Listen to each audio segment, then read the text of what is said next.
Hey guys, welcome to another week with Truckers Ministry. I hope you had a wonderful week this week. A couple quick announcements before we start. That Truckers workout that I was supposed to have ready last week is finally ready. You know, it's like the old saying, better late than never, right? So I'm gonna take these off. Yeah, better late than never. So keep an eye out for that on the Instagram and Facebook page. I'm trying to work on how to make it look as pretty as possible computer-wise. So bear with me, but yeah, it's done. So that's exciting. Also, for those who want to keep updated with the owner-op situation, I ended up having to get a job with a propane company just to make sure that, you know, some income's coming in and the basic bills are paid. I'm hoping that, you know, it's a temporary job, but we'll see where God leads me. Yeah, and another quick thing, you know, guys, it's been really cool this last week to see how many people have followed the Instagram page and started liking the Facebook page. Heck, even the YouTube page is starting to get a few subscribers. So, I mean, that's pretty cool to see. It's pretty cool to see. I did not expect that to happen so soon. So, very excited about that. So, yeah, shout out to all you guys. And, yeah, and we're going to figure out a way how to upload these videos in full to the Instagram page. It's been kind of irritating how it's only been snippets because it's like, no. If I have to put the full video on YouTube and Facebook, it's also going to be on Instagram. So I'm going to figure out how to do that. So bear with me. Yeah, without further ado, let's dive into it. So for those who weren't with us last week, we were talking about David's Crablike Courage. And what I mean by Crablike Courage is that David having the courage to go against the norm, even though everyone was trying to pull him back and tell him otherwise. And we ended last week with talking about how he defeated Goliath.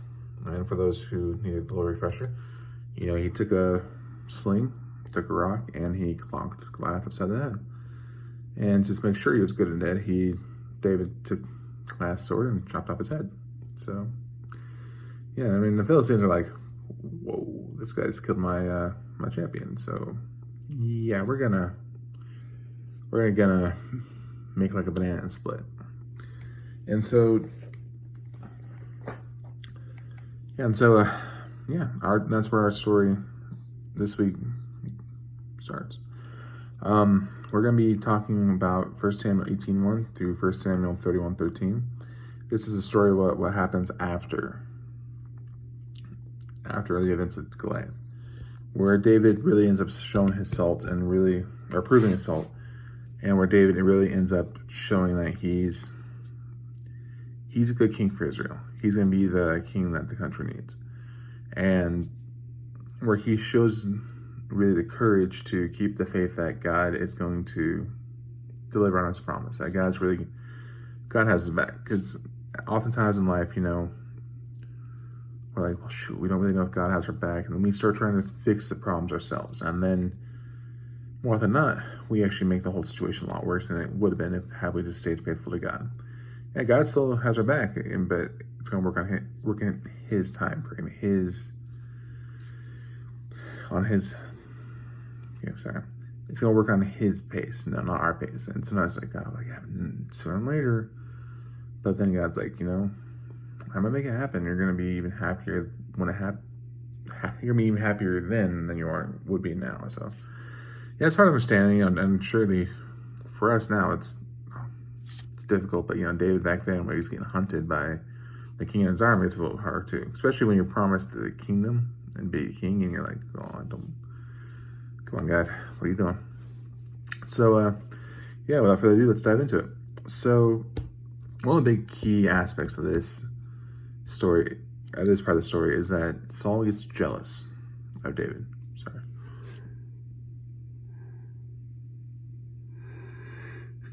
Sorry, guys, I don't know why I was yawning. Saul gets jealous of David. When Saul ends up going back to his hometown and all the beautiful women and everyone's out there cheering for him, and his army comes back, they start really talking about David. And Saul's like, wait, you're supposed to talk about me? I'm the king. I'm the one who won the victory. Everyone's like, no, David's the one who won the victory. You killed 1,000 guys. He killed 10,000. He's the one who killed Goliath. And so this hatred and disgust and jealousy of David really starts manifesting himself in Saul's heart. And to make matters worse, it doesn't help that when Samuel told Saul, hey, your kingdom's going to be stripped from you, when God's presence is gone, has left you. In the back of his mind, it's like, well, shoot, is this the guy that God is going to make, he's going to have replace me? No. If I have anything to say about it, no, this is not going to happen. So, and to make matters worse for Saul, David and Saul's son Jonathan have become best of friends. And when I say best friends, I mean they're like brothers. They're very close. They love each other. And Saul is pissed off at Jonathan, and he confronts Jonathan. Hey, why are you friends with this guy? This guy's my enemy. Why are you friends with him? And Jonathan's like, dude, David's my best friend. He's like my brother. No, I didn't betray you. You were the one who acted like a fool. And, hey, I'm just not gonna, he's my brother. He's my friend. So, really this hatred, jealousy turns to hatred. For you Star Wars nerds, the fear turns to hate. And he becomes like a Darth Vader of sorts. He's like, well, if he's already turned my kingdom against me, and he's turning my son, my family against me, he has to go. He has to get out of here. So it really becomes a bad situation for David. And Jonathan, at this time, David's in the castle too. He's just hanging out. He's having a good time. He's just like, this is how the other half lives. I grew up on a farm. I grew up just taking care of sheep.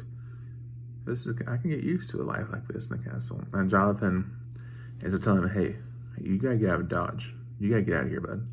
My dad's gonna go nuts and he's gonna kill you. And then David's like, well, shit, there's nowhere else to go. So, I'm unfortunately a little confused by this part of the story. I don't know if it's a friend or if it's just a servant. But long story short, there's a feller like Micah, that helps David climb out the window. And ends up fluffing the bed to make it look like David's sleeping. So when Saul ends up coming in the night to kill David, David's not here. So David ends up fleeing to a wilderness, and then Saul's like, okay, now it's on. Now I'm coming for you. So David, he flees to the wilderness, and at this point, he has to have the faith, he has to have the trust that God's gonna deliver him, that God's not gonna abandon him right now. Because this will be a very terrifying time. There's like nowhere you can go, because half the cities you go to are so loyal to Saul, and half the people you meet are so loyal to Saul. So it's like, I don't know who I can trust. I just don't know who I can trust.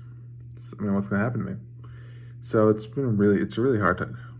Bad go for David. But as his legend and his prowess develops or spreads out the land, he ends up attracting followers. He gets his mighty men, a group of 400 guys that are it's like his bodyguards. They're bodyguards, warriors, and he ends up using them to take out the Philistines. And this time, the Philistines keep making incursions into Israel and capturing territory, booty, slaves, unfortunately, because Saul is so focused on capturing David, his army is not protecting the borders anymore. So David's like, well, if you're not going to protect the country, I'm going to protect the country. And so not only is his fame and can't say that word. Not only is his fame and his prestige growing within the country of Israel, it's also it's spreading past Israel. So the Philistines are like, shoot, David's someone we need to worry about. He keeps whooping our butts. And as the story of David progresses, that's going to serve him well, because the Philistines, they have the enemy that's not only killed their champion and keeps whooping their own their soldiers. It's not a king you really want to mess with. So as the story progresses, we see Saul becoming more and more freaked out and more suspicious, and he ends up actually killing the priests. He's like, he goes to a temple and he's like, you priests help David and his men. And the priests are like, of course we do. He's our countryman. We're going to help anybody who comes in here. And then Saul ends up killing the priests of this temple. And keep in mind, it'd be, for us Christians, it'd be the equivalent of someone going to a church or going to church and just killing everybody in the church because they helped somebody out. Or if you're a Catholic, you know, it's like someone going to the Vatican killing a bunch of the cardinals in the Vatican because they opened their doors and helped somebody out. You know, it shakes the faith. You know, it makes a lot of people like, excuse you, you're not what? So unwittingly, Saul ends up actually undermining his own authority because people are like, well, you can't kill our religious leaders just to get one guy. And then Saul ends up digging in his grave even deeper because he ends up going to this other town with a temple and he kills everybody in there because he heard, well, it's true or not, he suspected that David stayed there and they offered him refuge. So, yeah, I mean, Saul was really having bad going. Poor Jonathan, David's best friend, he's like, dang, I don't want to be a part of this, but, you know, my dad, if he's going to kill these people, I don't know where my life's forfeit too. So I can't go with it. And one of the very interesting parts about this is that, so for those who don't know Israel's kind of a more of a mountainy, hilly country. And there's a lot of caves, especially in like that deserty, wildernessy areas of Israel. And a lot of areas to hide. Whether you're a scoundrel, whether you're just a refugee, or whether you're David and his mighty men. It's a lot of areas to hide. So Saul's walking through the wilderness with his army, and then he's like, you know, guys, it's tired. Let's just make camp here. We will finish a hunt in the morning. And so they just actually start sleeping in the caves, you know, and saying, okay, you know, it's a natural shelter out of the wind and rain and stuff. What they don't know is that David's actually one of these. What Saul doesn't know is the cave that he's going to sleep in, David and his men are hiding in. So while Saul is sleeping, David ends up going and cutting a piece of his cloak off or his shirt off. And the next day, David's like, hey, see this? You know, yells at Saul across the canyon, Saul, leave me alone. You know, I'm gonna make a deal with you. I'm not gonna pursue the kingship. I'm not gonna do that until you pass away. I have no business doing that with you. I don't want to do that. But that being said, see his cloth? I could have killed you if I wanted to. If I really wanted to be king of this land right now, you wouldn't be alive anymore. But look at this. I didn't kill you. I want you to be king, and I'll just be king when you're done.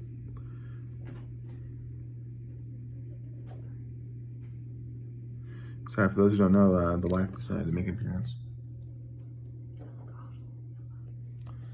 You know, she said she looks awful, but she always looks good. But sorry about that for that interruption. Yeah, so Jonathan and Saul, you know, of course, he's like, oh, well, you're not going to do that. Maybe you are. Maybe I can trust you. Maybe it's just fine. But Jonathan's like, see, I told you David's a good guy. But see, the problem with Saul is that his heart is so hard and he's so filled with hate and jealousy towards David that he's like, no, Jonathan, you're going to be king next after me. My line will endure. He is not going to be king. You're going to be king. And so he starts hunting David again. And what's the tragic part of that story is that it eventually leads to the death of Saul. He ends up meeting the Philistine army, and this time the battle doesn't really go well for the Israelites. The Philistines end up wiping out Saul's army, and they end up killing Saul's sons, including Jonathan, David's best friend, and Saul. He's one of the last few people alive in the army, and the Philistines bring the archers out, and they shoot Saul with a couple arrows. Saul tells his armor bearer, hey, just run me through. I can't be taken prisoner by these guys. And the armor bearer's like, I'm going to kill you. You're my king. So Saul ends up sticking himself with his sword, and then the armor bearer does the same. And it's a tragic day for the land of Israel. It's like, shoot, our king just fell in battle. And I know especially us in America, actually most of the world, you know, it's like, why does it matter for a king? But it's the equivalent of like our president. You know, he's on the front lines in the war in Iraq or something, and he gets, you know, a huge battle. Let's say the Battle of Fallujah back in 2005. It's like the President Bush is leading the Marines into battle and he ends up getting taken out. It's just a huge just shock to nations. Like, what the? And not just that, but all his sons died, so all his successors are gone too. And so, and of course, David's pissed off. He's sad, not just for the loss of the king, but he's sad because his best friend died. That was like his brother. And so his wrath ends up being something that the Philistines wish they never opened. They wish they didn't open up that can of worms, because they end up regretting that. But unfortunately, that's where this story ends, and it's tragic because at that point, by default, David is now the king. He told him, "I'm not gonna be king until something happens to you," and now I'm king. But the reason why this story is so important because when it comes to courage, David had displayed a lot of that, not just in the face of Saul, but in the face of his countrymen and in the face of the enemy, the Philistines. Because here's the thing: if you're a king, you can't really look like you're weak, because then people won't respect your authority. So in his mind, he already looked weak by running away from Saul so he wouldn't die. So Saul wouldn't kill him. But he had to have the courage to know that that was the right thing to do. And he had to have the courage to stand strong and not take advantage of his countrymen. Because oftentimes when there's like a guerrilla war, a civil war of sorts, the rebel army will just take advantage of the civilian population by stealing supplies and stuff from the people. He had to have the courage to know that, I need to show these people that I'm not going to do this to them, that I'm going to be someone they're going to want as their king. And fighting against the enemy, he only has 400 men. 400 men. And this time, even though it was ancient armies still numbered in the thousands. So it's just like, shoot, I have 400 men, I got to take on the entire Philistine army. How in the bleep am I going to do this? So it took a lot of courage, and it took a lot of faith. And one of the biggest things too is that he has no home. He's on the run. He's living in caves. He's living in the dirt. He's sleeping in the dirt. All luxuries he once knew are gone. And one of the big key lessons is staying strong when all hope seems lost. In our lives today, we often see, especially with the recent coronavirus and the unfortunate recent riots and stuff, something happens to our lives, and when we fall into a pit of despair, we don't know what to do next. We get really depressed, and we let all the negative attitudes and thoughts in our minds and our hearts take control. And I'll start straight. That's something you shouldn't do that. You shouldn't let that happen. I know life sucks at times, things happen, but stay strong and show the people around you that, I got punched in the face. Didn't feel good, but I kept going. And another big point of this too is keeping faith and honoring. Sorry, can't read my own handwriting.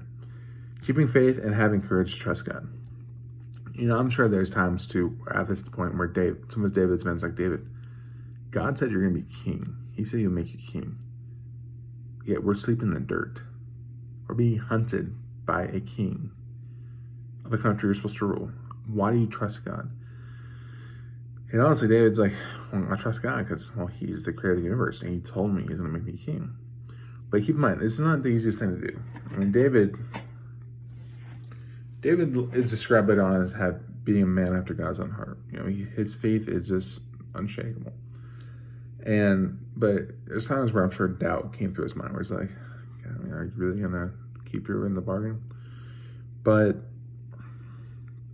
having the courage to keep trusting God, despite the voices around you saying that, no, God left you, you're not going to do this, it's not going to work out. And again, in today's society, in today's life, especially with recent events, if you're trying to start, let's say you're an entrepreneur, you're trying to start a business right now, you're going to hear 1,000 people say, oh, it's a horrible time to do it. Especially new truckers out there. It's a horrible time to do this. It's not going to work out. It's going to be, you're going to fail. You're going to end up going bankrupt. But having the trust and faith that God can only provide, it's like, you know what? I'm not going to listen to you. I feel in my heart that God's telling me that it's going to work out. And I'm just going to take faith that I'm going to have to believe that's the case. Because otherwise, I'm going to be just stressed out and miserable. And frankly, it's nice to... It makes you feel better at the end to think of the positives. And the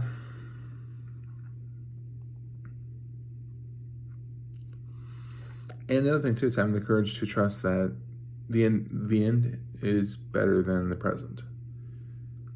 And especially for so many truckers out there, you're younger like I am. Like I'm 26, and there's some truckers out there who are just turned 21 or 22, or even the older super truckers out there.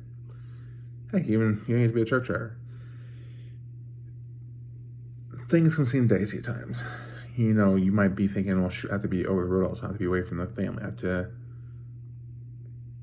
I can't live the life of luxury that I want to live. But having the faith and the courage to think, you know what? Sorry. It sucks now. But if I keep grinding out right now, by the time I'm 36, I'm going to have a nice house, and I'm going to live the life I want to live and have a more regular schedule.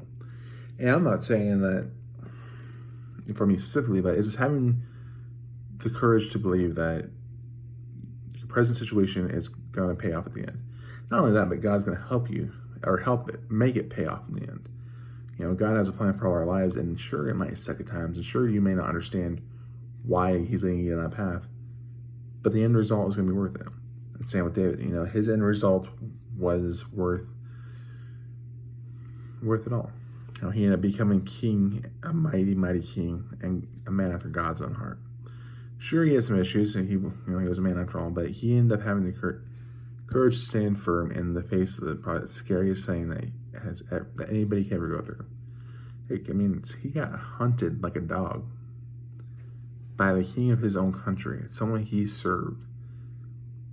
He's being hunted by his enemy, the Philistines, who see him as, if we can take him out, that'd be a huge moral boost from our own country.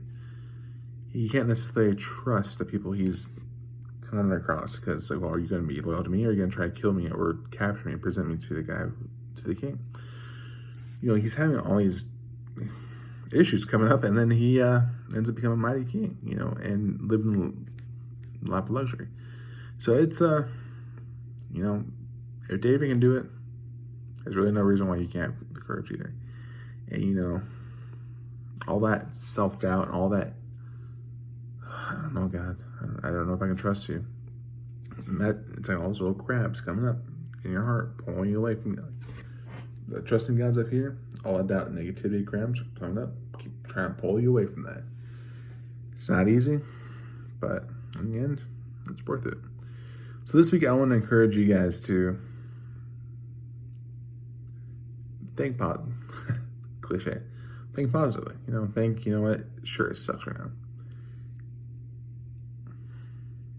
Sorry, that sounds a little too... Now that I hear it out loud, it sounds a little too cliche.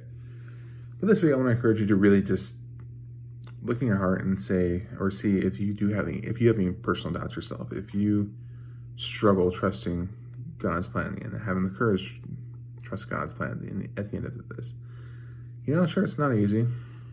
Sure, you're going to have that self-doubt, and it's going to be a struggle, but you know what? It's going to be worth it. At the end of the day, you're going to have a life better than you can imagine. And yeah, I think that's a good spot to end it. I hope this was a good little sermon thing for you guys.